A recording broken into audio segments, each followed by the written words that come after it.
Hey, welcome back to Jameson's Repair Shop. The old Dodge Journey's back in the garage again. This time need a battery put in. And these aren't an easy one to install a battery in. I've done it before in this car and not something I like to do. But anyway, I have already taken the wheel off because this is where you need to go. The battery's in behind this panel here. So for taking the wheel off, you need a jack and a jack stand and good firm ground, not on soft ground and uneven ground. You need to be supported really well. And a 19 millimeter socket to remove the wheel nuts. And hope that your wheel isn't locked on solid like this one was at one time.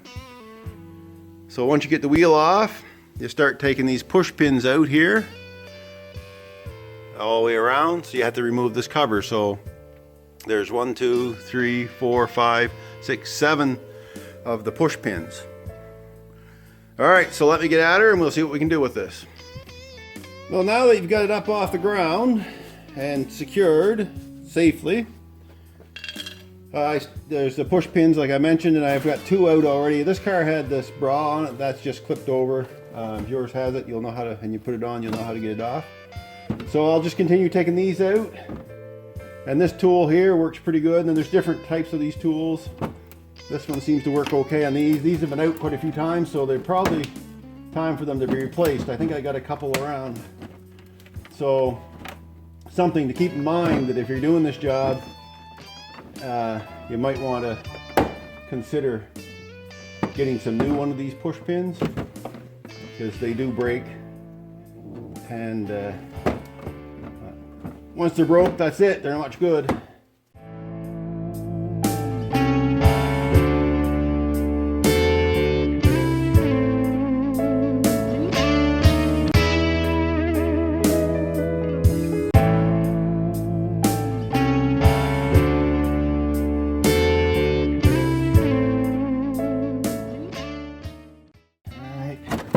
All right, so that comes out. So there's your battery. Now, if you can get it out without, I'm going to test that when I get it out of there too. So if you can get it out without taking this piece out, you're better off for it. And if you can't, you can just fold this back, I think, if I remember correctly. But it kind of gets in your way the whole time you're working on this, so you get used to that. And then you have to get rid of these terminals here. So that looks like probably 7/16 and a half inch, but let me get some wrenches and see what's there. All right, so the battery tie down, a retainer hold down, is actually 13 millimeter. I said half inch, but that's close. And again, this plastic thing is going to fight you the whole way. And the terminal bolts are 10 millimeter, which is pretty common for vehicles these days to be 10 mil.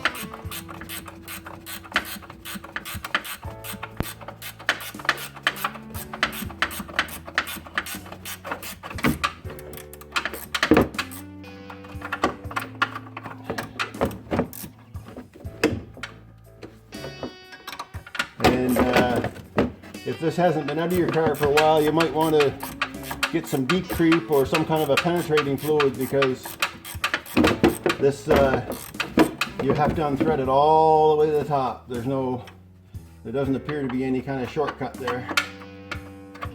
So if it's rusted, you'll have trouble with it. May end up having to cut it right off and get a new one. I don't know. But this has been out before, so not too bad. Once you get that off, you can pull it out like that, but you have to get the room to get it to pull from side to side. So that's off, and I'm going to put a little bit of never seize on that this time. So then there's 10 mil for the terminals, and they are measurable to get in, everything all to get in at once.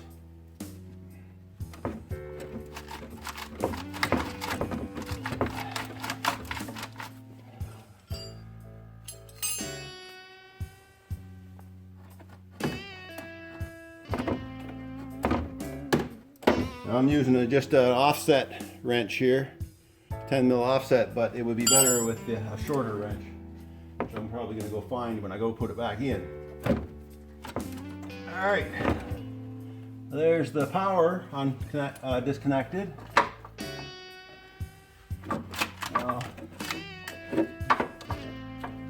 Yeah, I'm gonna have to get something else. All right, I'll be right back. I'm gonna grab a ratchet and a small 10 millimeter socket. Got a ratchet and a 10 millimeter socket. I realize this is not an easy place to see what I'm doing here, but this is more of just a guide, walkthrough guide. Anyway, the ratchet works well in there. So that's just a little small quarter-inch ratchet and quarter-inch drive ratchet with a 10 mil on it. So then that can come out. Now, getting these cables up out of the way. This is almost, in a lot of ways, a two-person job. There's no real easy way to get at this, if I remember correctly. But let's see what we can do. All right, let me get these terminals out of the way. And I think we got it out before that. Yep. There we go. But like I said, this plastic piece here, this will fight the whole way. All right, there you are, one battery out. All right. Oh no, there we go.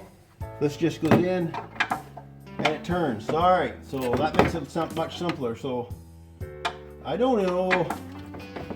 I'm not sure if you can get that back in with the battery there or not. Probably. It must be designed to do that. All right. So while you're here, I might as well clean up the battery terminals. No point in putting them in there with dirty terminals. So I'm going to grab a cleaner. And I've got that. I've got my brush, terminal brush.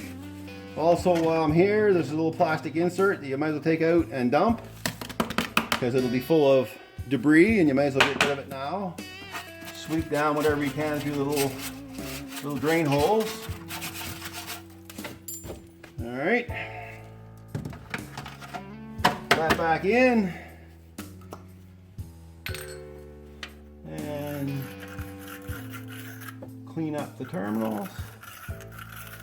And I'm going to put a little bit of silicone grease on these when I put them back in. Just the skin, just to help with corrosion, just for the simple fact that this is not an easy place to get at.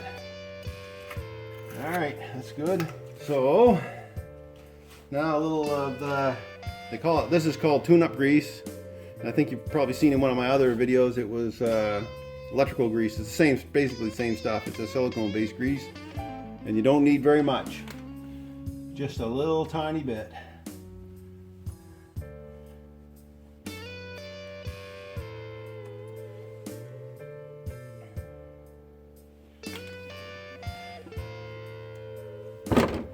Put a little on each terminal. All right, now I gotta go get the battery. So this is it's a Group 86 battery for this car. Tuck them up out of the way again. So if you're looking to buy a battery for these Dodge Journeys, I think they offer possibly two, one for the 4 cylinder and one for the V6. This happens to be the 3.5 V6. So it's a Group 86 battery. I believe the other one is a 75 or something, but I'm not really going to go into that because it all depends on the vehicle you have, and it'll be different, possibly different than this, so no point in going around that circles. All right, so let's get this battery back in, like so. So it went in pretty good. It's not a hard job once you've done it a couple times, but the first time doing this is it's a bit of a struggle. So let's see if we can get this in without too much trouble. All right, now I got the negative on. Now I got to tighten it down. The positive side isn't an issue because you have access to this over here. Oh, let's get this back on.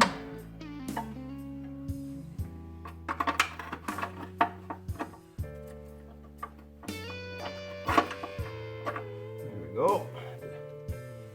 Nut back on the top.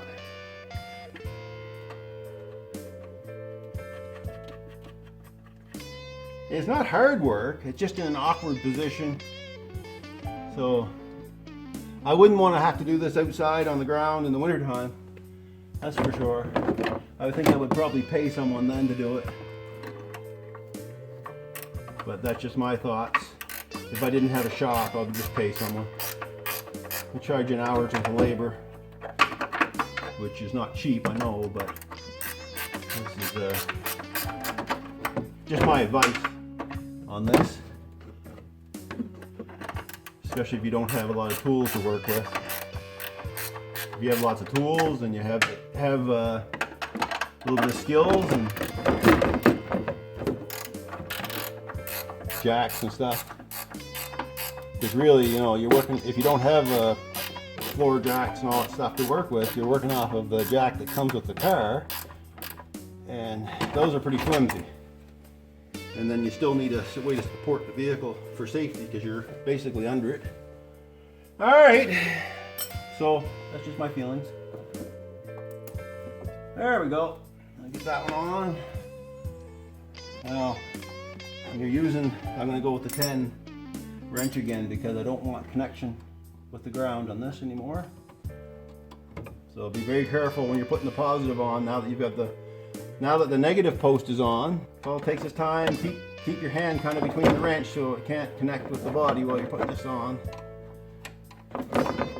There we go. And these don't need to be like drilled on, like, you know, 15 pounds I think probably is enough torque on those. 20 is probably too much. It's only a 10mm bolt. All right. Battery's back in. Now, I'm gonna have to find some of those plugs I was telling you about, those push pins, because I'm out of them. I'm not out of them. I'm out of these ones. Half of these are broken, so I'll look around the shop and see what I can find. Anyway, I'm gonna put this panel back in just to show how it kind of works. And like this. There's little alignment tabs right there, little indents in the plastic, so you can get it up in there. And that's not a big deal. That goes pretty smooth.